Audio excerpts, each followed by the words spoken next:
here with Sarah. Sarah Ajal Yaqeen from Damascus, Syria. Okay. Explain us what you were doing, what's happening in Syria. Yes. What's happening in Syria is very simple. It's very black or white. It's a popular revolution against part of a regional revolution against a very aggressive military dictatorship that has used all kinds of force, all kinds of violence, all kinds of genocidal acts in order to curb people asking for a very simple and basic thing, which is freedom of speech, freedom to be. What I am working with primarily is we lack a decent form of political organization. I was working with the Brazilian Trade Union Association called CCP con Lutas, which is part of an international called LICI that is from the Trotskyist socialist tradition and has parties in 22 countries.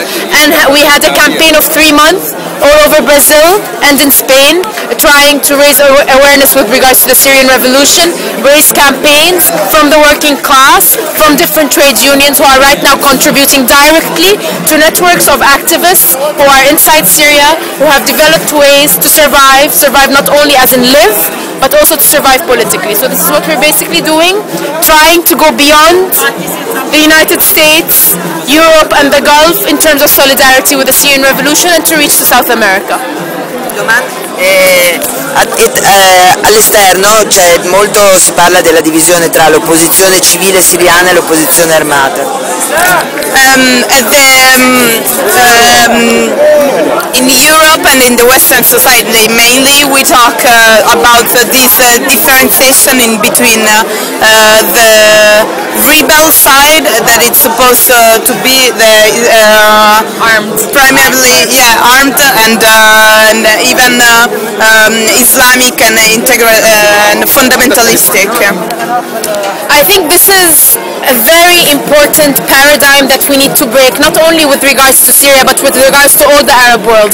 We cannot see and explain what is happening through the lens of secular or Islamic. My lens is revolutionary, counter-revolutionary. There is, of course, there is no political Islam is not one. You have a Salafist tradition that is linked to Al-Qaeda. You have local Salafists. You have moderate Islam. You have Islam that is not political. You have a variety of kinds of Islams that are part of the Syrian revolution. My enemy right now is Bashar al-Assad.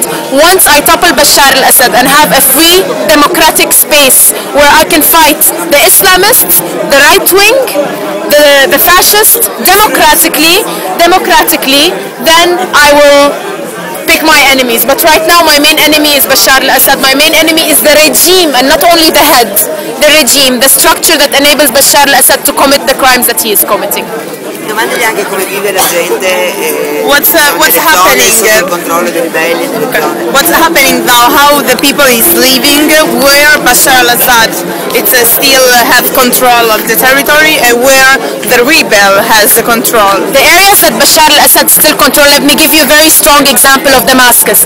Damascus has been turned into a military barricade. You cannot cross from one road to the other. There's not one building that doesn't have a sniper on its top. It is a very difficult situation, and yet people are still going out in demonstrations. And I think this is amazing that after 2 years of oppression, 2 years of killing, people are still going out in demonstrations.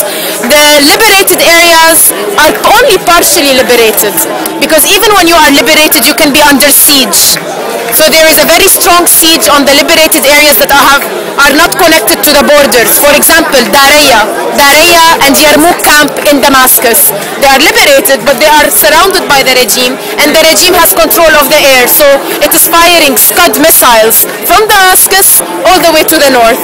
So no matter how much you are liberated, it's still very difficult to maintain the very daily existence of your life, but still the people are fighting. The people are fighting, the people are developing ways of self-autonomous governments.